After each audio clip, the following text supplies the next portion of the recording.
E aí, gente, tudo bem? Sejam bem-vindos a mais um vídeo aqui do Parabólica. Eu sou Pedro Renó, professor. Hoje para mais uma aula sobre, na verdade é o resumo ou estudo de obra de Casagrande Senzala de Gilberto Freire, que a gente começou semana passada. Eu dei uma aula introdutória que foi muito legal. Eu vou deixar no card aqui para vocês irem lá conferir. E hoje a gente vai falar na concepção de Gilberto Freire, utilizando a obra Casagrande Senzala, a importância do indígena na formação da família brasileira. Tem coisas assim polêmicas para a gente falar aqui, as citações que eu vou passando para vocês, mas vamos lá então para a gente enriquecer o nosso vocabulário, enriquecer o nosso embasamento teórico, histórico aqui, tudo bem? Então já se inscreve no canal se não for inscrito e curte esse vídeo, porque tem história, filosofia, sociologia, tem muito conteúdo completo para o Enem e demais vestibulares. A gente está sempre aqui produzindo conteúdo. Quando eu não estou gravando, eu estou pensando no que eu vou gravar, quais são as demandas e por aí vai, certo? Primeira coisa, o Gilberto Freire, quando a gente vai falar dos povos indígenas, a gente começa lá falando do contato no século XVI. Ele faz questão para a gente de afirmar, de levantar as diferenças entre as culturas europeias no contato com as populações ameríndias, certo? Com os nativos da América. Então ele fala lá pra gente que no século XVI o contato do português com as comunidades ou as etnias indígenas foi totalmente diferente do que a gente teve dos espanhóis no mesmo século, ou até um pouquinho antes, e um pouquinho mais para frente dos ingleses. Porque tanto ingleses, mas principalmente espanhóis, ele destaca isso, tinham uma estrutura social muito mais marcante, segundo a concepção do Gilberto Freire. Com templos, adoração aos deuses, sacrifícios humanos, hierarquia social, técnicas de cultivo. Os nativos da América do Norte também, segundo Gilberto Freire, eram mais avançados nesse sentido. Diferente dos povos ameríndios encontrados na América pelos portugueses, que segundo Gilberto Freire ele utiliza o termo de populações rasteiras, primitivas, sem uma grande organização social. E ele faz questão de defini-las, é um conceito que ele vai utilizar muito, que é um conceito que a gente tem que tomar muito cuidado. Dá para entender o que ele está querendo dizer, dá para entender, mas ele usa muito o termo inferiores em relação aos indígenas da América portuguesa, em relação aos da América Espanhola ou da América Inglesa, e em relação às populações ou à civilização europeia. O que a gente percebe muito com o Gilberto Freire é essa questão de superioridade e inferioridade. Ele está trabalhando não só, porque a gente, na antropologia, na sociologia, na humanas, a gente costuma dizer, eu defendo aqui inclusive, que a gente fala de civilizações ou de culturas diferentes. Porque também tem uma questão de demanda, de necessidade. Será que era tão necessário ter uma organização social para as culturas da América portuguesa, as culturas indígenas? Mas o Gilberto Freire ele trabalha com isso. Era algo muito comum à época em que o Casagrande Senzala foi escrito, tá, gente? A gente está falando de entre 1930 e a publicação em 1933. Então ele sempre trabalha com superioridade e inferioridade. Isso é um relato dele. E por conta disso, ele vai definir pra gente que as populações ameríndias da América Portuguesa, os povos indígenas ameríndios, o conceito que ele utiliza, da América Portuguesa, opa, o carro passando lá, eram populações que ele fala que até a resistência era uma resistência muito mais vegetal do que mineral. O que ele quer dizer com isso?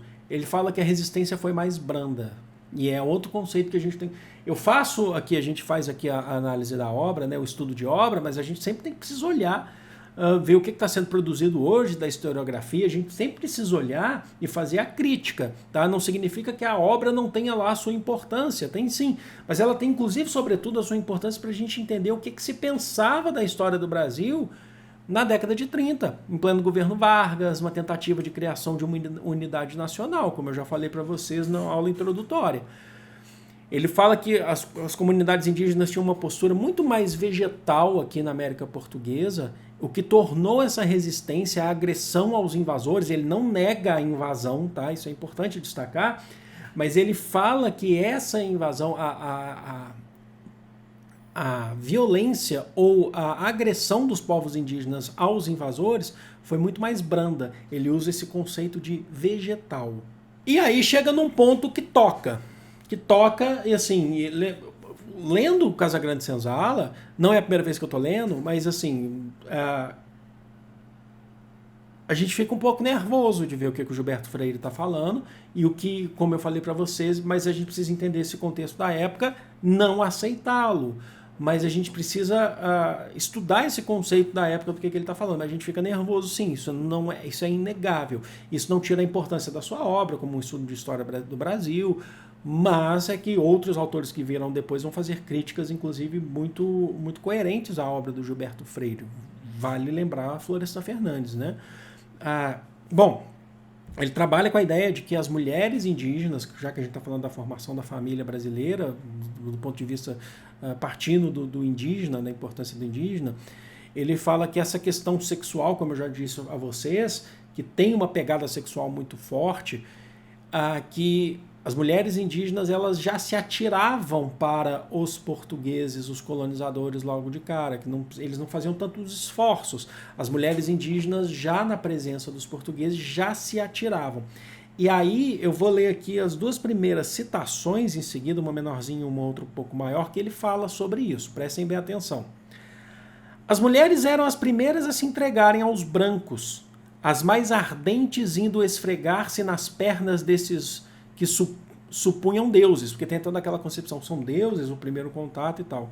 Davam-se ao europeu por um pente ou um caco de espelho. Entra aquela questão do escambo, o próximo, mas mostrar objetos. A segunda citação, aí ele já fala da questão do lar, porque a gente está falando da formação da família, né? Mas também relacionado à mulher. E também uma citação também muito preconceituosa. A mulher gentia, que seria a indígena, a mulher gentia temos que considerá-la não só a base física da família brasileira, aquela em que se apoiou, robustendo-se e multiplicando-se, a energia de reduzido número de povoadores europeus. Tipo, ela é a base porque foi através dela que se multiplicou os mamelucos, né? O Gilberto Freire fala muito dos mamelucos, né? Que são os filhos entre os homens europeus, portugueses e as indígenas. Mas valioso elemento de cultura, pelo menos material, aí ele fala da questão material, na formação brasileira. Por seu intermédio enriqueceu-se a vida do Brasil. Como adiante veremos, de uma série de alimentos ainda hoje em uso, de drogas, remédios caseiros, de tradições ligadas ao desenvolvimento da criança, de um conjunto de utensílios de cozinha, de processos de higiene tropical, inclusive o banho frequente, ou pelo menos diário, que tanto deve ser escandalizado o europeu porcalhão do século XVI. Então ele até fala da questão do banho, e as mulheres indígenas, e daqui a pouco a gente até vai falar que os homens portugueses eles lidavam muito bem com a nudez das mulheres indígenas. Eles não tinham, segundo a concepção de Gilberto Freire, eles não tinham tanto problema com a questão moral, né? Então ele fala, né? Fala que, inclusive, dessa questão do banho, da formação, principalmente das mulheres, né? Que ele fala que as mulheres cuidavam dos utensílios das crianças, isso deu uma base da família brasileira, e aí fala o porcalhão português, né?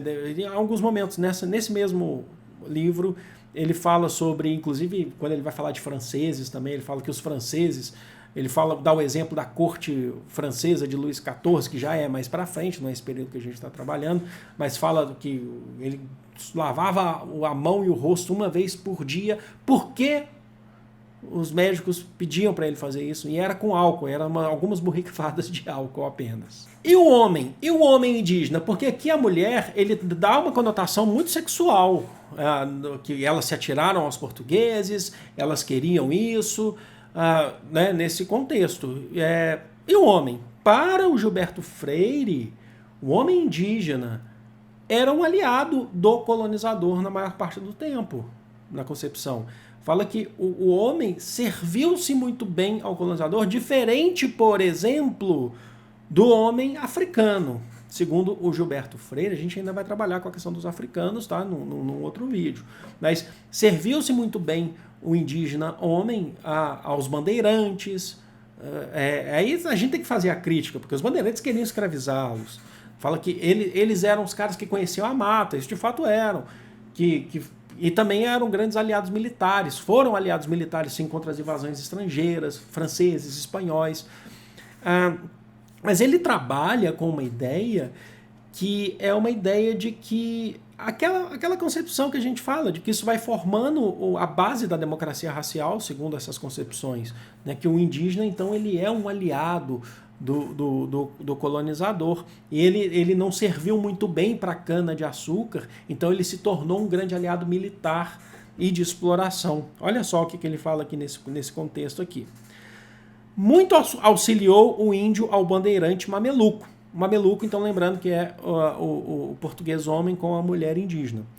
A grande parte dos bandeirantes eram mamelucos, inclusive, né? Os dois excedendo ao português em mobilidade. Então, eles eram melhores do que os portugueses em mobilidade. Atrevimento e ardor guerreiro, sua capacidade de ação e trabalho falhou. Falhou o trabalho da lavoura, por exemplo, né? Porém, no rame-rame tristonho da lavoura de cana, que só as reservas extraordinárias de alegria e de robustez animal do africano tolerariam tão bem. Compensou, ele não conseguia, né? Ele não tinha uma robustez animal como o africano. Olha os conceitos que ele utiliza, né? Para trabalhar na cana-de-açúcar. Compensou-se o índio amigo ou escravo dos portugueses. Ele não nega a escravidão, mas ele fala amigo ou escravo dos portugueses. Da inutilidade do esforço estável e contínuo pela extrema bravura do heróico e militar. Então ele coloca o indígena como um grande heróico e militar.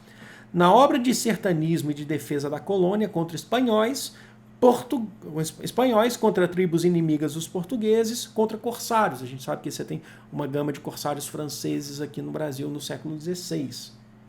E aí a gente chega naquela parte que eu falei para vocês, que ele diz que os portugueses colonizadores, eles lidavam muito bem com a questão da sexualidade dos povos indígenas. Que essa carga moral que a gente fala muito não era um grande tabu para eles, mas, lembrando, a gente não pode esquecer lá no início, quando a gente começou aqui esse estudo de obra desse capítulo, quando nós falamos que as mulheres, segundo a concepção do Gilberto Freire, as mulheres se atiravam logo de cara nuas, com uma questão de sexualização grande aos portugueses. E aí ele explica por que os colonizadores portugueses, na concepção dele, eles lidavam muito bem com a nudez.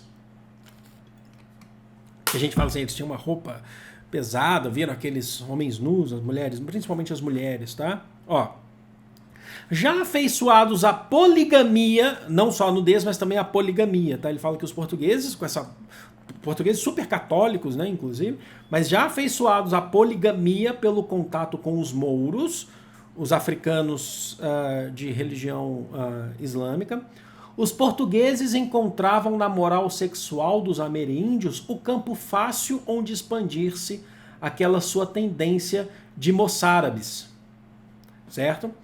Então seriam os africanos também,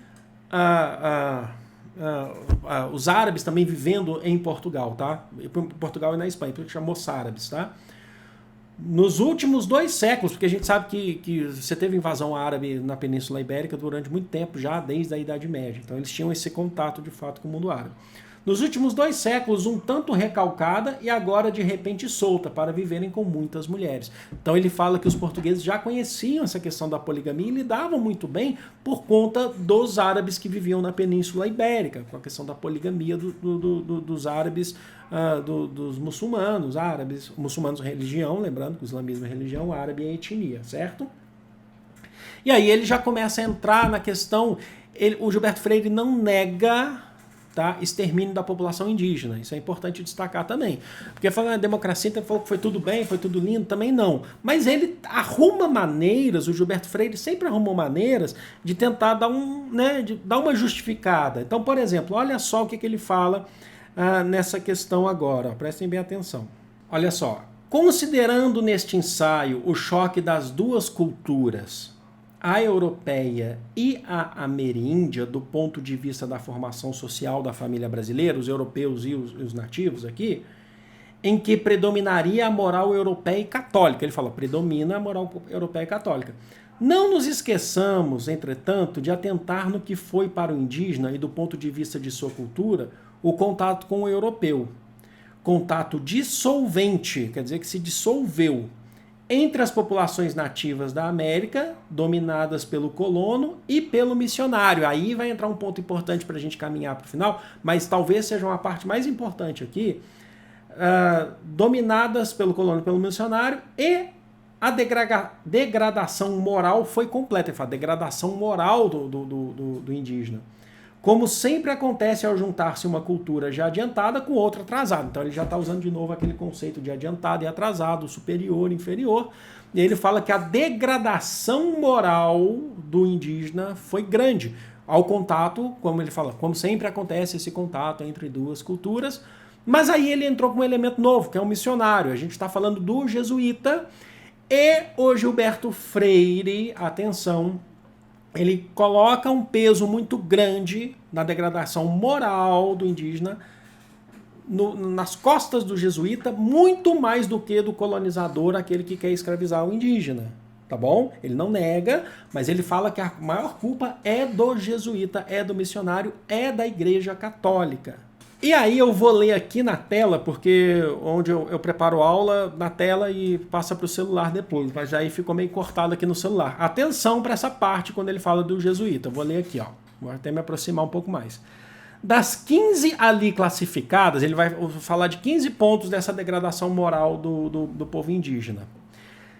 Parece-nos que 9, pelo menos de 15, pelo menos 9 caberiam em um ajuste das responsabilidades europeias na degradação da raça e da cultura indígena no Brasil ao sistema civilizador dos jesuítas. E aí eu enumerando aí para vocês. 1. A concentração dos aborígenes em grandes aldeias, medida porque muitos se esforçam. Os missionários no Brasil colocou eles em grandes aldeias dos jesuítas, são as missões jesuíticas, os assentamentos, né? 2.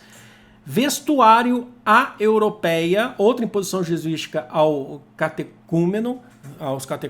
Então ele fala assim, eles vão ter que vestir a roupa europeia e não pode ficar nu. 3. Segregação nas plantações. Então ele vai definir uma ordem na plantação, segregação tanto de gênero quanto também vai definir praticamente uma classe ali. 4. Obstáculo ao casamento à moda indígena. Não pode casar como indígena, tem que ser na moda católica, a moda católica ou dentro da tradição católica, já que está sendo catequizado. 5. Aplicação de legislação penal europeia a supostos crimes de fornicação, supostos crimes sexuais. 6. Abolição de guerras entre tribos. Não pode ter, é proibido, e era algo extremamente comum na América Portuguesa, não é certo? Antes da chegada mesmo dos portugueses. 7. Abolição da poligamia, algo comum entre as comunidades indígenas, as etnias indígenas, está proibido. 8. Aumento da mortalidade infantil devido às novas condições de vida, então isso aumenta a mortalidade, muda a cultura, você está matando uma cultura. Eu falei o 8, né? E 9. Abolição do sistema comunal e da autoridade dos chefes. Então ele fala assim, acabou a autoridade dos chefes indígenas, não existe mais, agora é Deus. Aí ele abre parênteses, acrescentemos da autoridade dos pajés mais visados que aqueles pela rivalidade religiosa dos padres e mais importantes que os morubixabas, que são os líderes indígenas provisórios. Morubixabas. Então ele fala assim, o pajé era o mais perseguido, porque o pajé é o líder religioso, é o curandeiro, aquela coisa toda, ele não tem autoridade nenhuma mais. Então os jesuítas, segundo a concepção do Gilberto Freire, se houve uma degradação moral e racial dos povos indígenas, é muito mais dos jesuítas do que do colonizador. O colonizador, vocês perceberam ao longo desse estudo de obra, ele trabalha com o indígena como praticamente um amigo, um aliado militar do colonizador, escravizado, mas também amigo do colonizador. Olha o conceito aí de democracia racial se erguendo na concepção de Gilberto Freire. Então vocês reparem que o colonizador conseguia entender muito bem a nudez, já o jesuíta não, aquela coisa. São as contradições que a gente tem no Brasil. O Brasil não era um só, a colonização ela não foi também homogênea, a gente tem que pensar assim. Mas o Gilberto Freire, ao que tudo indica, ele escolheu um lado a seguir a sua defesa. A defesa de achar um culpado Inclusive eu já falei para vocês na última aula que ele era de uma família de colonizadores, dos primeiros colonizadores brasileiros em Pernambuco, certo? O Gilberto Freire, ele era um homem que teve uma família de posses, inclusive. Então ele defende muito o ponto de vista daqui, sabe? E também ligado, você tem que ligar sempre essa obra à política, ligar sempre essa obra ao que está acontecendo na época. Era Vargas, tentativa de unidade nacional, defesa da democracia racial e por aí vai. Espero que vocês tenham entendido, espero que vocês tenham gostado desse estudo de obra, porque está sendo muito legal fazer. Praticamente a gente faz uma leitura conjunta aqui do Casagrande Senzala, não é isso? Então vou ficando por aqui, amo vocês de coração, um grande beijo, fui!